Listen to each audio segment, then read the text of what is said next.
what's going on?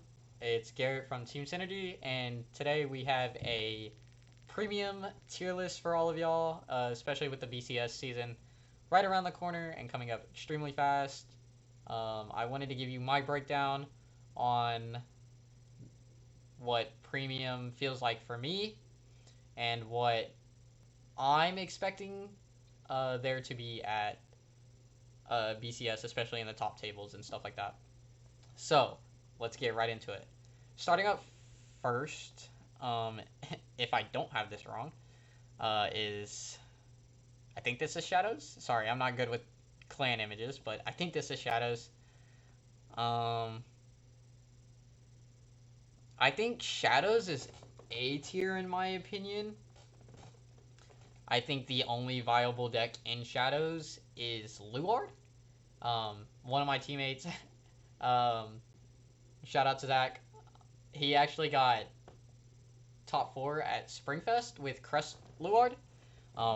But even regular Luard is still really good. I think people aren't expecting this deck, especially because of how expensive, the Crest makers are. But, like, you give this to a person who knows how to play this deck, they're going to perform extremely well with it, no doubt, right? So that's my take on Shadows. Next, we have Spike Brothers. I think for me, before we do this, S tier is going to be like your tier 0 decks. A tier is going to be like your meta relevant decks. B tier is Rogue. C tier is like right below Rogue, like your fun decks. We can get rid of the F tier, honestly. D tier is going to be like your unplayable, in my opinion. So that's my breakdown, so y'all know how I'm ranking this. I think Spike Brothers, I think, is unplayable.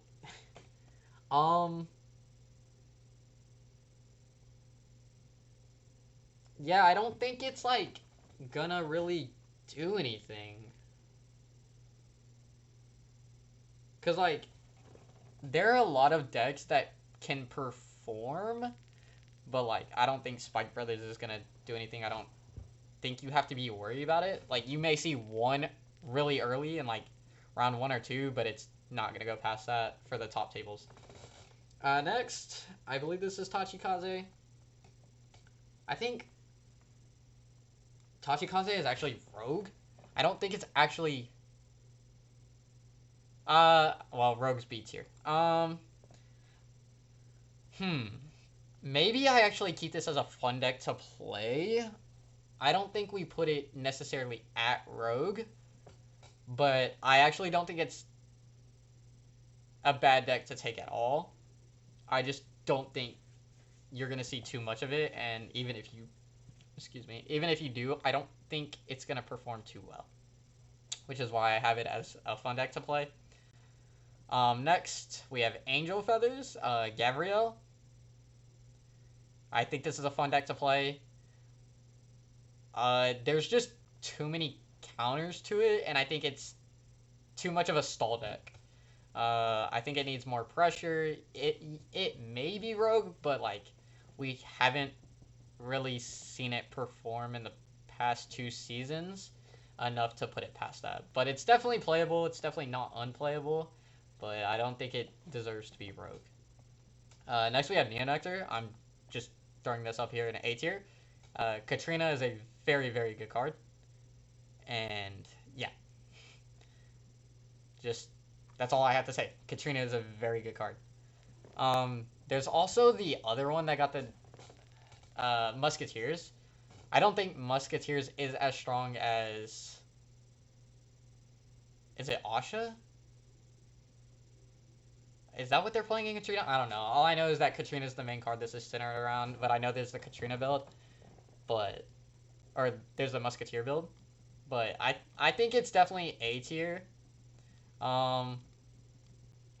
I rank it above Luard? Probably. I think this deck does perform above Luard in my opinion, but that's only because of the representation. Next we have Aquaforce. I think this is definitely Rogue. Uh, in my opinion, I own Aquaforce. If you don't go first with this deck, you basically lose. It's also really hard to find the grade 3 you're looking for, because if you don't find Thavis, you're basically losing, right? So it needs to go first, and you have to find Thavis. Those are the two flaws with it. Bermuda, I'm putting this as a fun deck to play, but it's like high fun deck to play. I don't think this deck is good, but I definitely think you could see it. Dark Irregulars is definitely just not playable, right? Like, I think everybody knows by now that Dark Irregulars is not played. Like, it just can't perform with the new History Collection strides, which is why we have it in unplayable. DP. How do I want to rank DP? Do I put it in S or do I put it in A?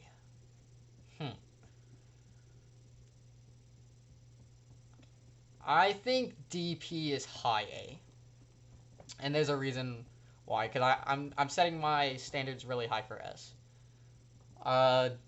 You know, DP is always performing well, but like it can miss out on tops in certain situation versus some other decks.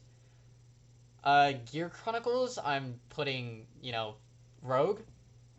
I definitely don't think it's as good as the other three in A tier, but it's definitely like top of Rogue. I believe this is Genesis, and so I think Genesis. What is that? Fenrir? I'm putting Fenrir like below Luard. Fenrir's a stall deck, guys. And with the new time rules we have, with no turns and like double losses, if you're playing Fenrir, please stop. I know it's like a good deck, but like you're just gonna go into time even more than Grand Blue, and it's just like not fun for either player to like worry about time. But like outside of tournaments, very fun deck. But inside of tournaments, play something better that's not like a control deck, right? And that's just me though. Next we have Golds. I think Golds is Rogue, right? Ultima is a very, very good card, right? Like, there's not much to say about that. You Ultima kill and your opponent really can't do anything. So, I think you see this at like X1, mid to late round, but I don't think it's topping, and even if it tops, I don't think it's getting to like top 4 finals type things, right? Grand Blue, I mean, everybody should know by now, this deck's an S tier. It does everything you want it to. It's got Denial Grip in place for your opponent's turn. It's got the draw power. It's got the protection power. Like, it's got everything you want it to have, right? And it's even got numbers. And then when Crest comes out in January, this deck just gets broken, right? So, like, very, very good deck. Next to me, I'm putting this at Rogue. If you know how to play it, it could jump to S tier, but other than that, you're probably not gonna see too much of it, if any of it. So I'll put it in Rogue. Shoot, which one's this? Is this Kagura? This has to be Kagura. What's in Kagura? I think Kagura is unplayable. I think it's the top of unplayable though. It's not like, yeah, I just don't think you're gonna see any of this, in my opinion. Because like the only deck that's viable is Overlord, and Overlord isn't really too much of a threat compared to like the things in B tier and above, right? So, and next we have Link Joker. I think this is just fun deck that you can play, right?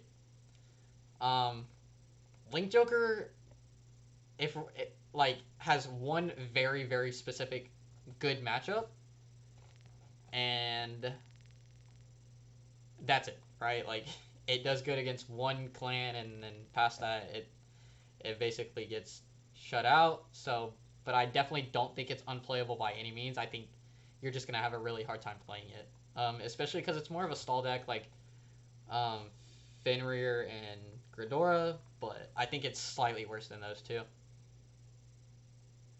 Wait, was this Mega? Hold on, I'm tripping. This wasn't Mega, was it? No, sorry, this was Mega. Guys, I'm bad with clans. Uh, this is Great Nature. Mm, I think Great Nature could be Rogue. I think it's above Aqua Force in my opinion. Um, Not much to say. It's got guard restriction in terms of Rhino. It makes really disgusting numbers, and Big Belly just draws a shit ton of cards, right? I don't think you'll be seeing Leopold, but you could.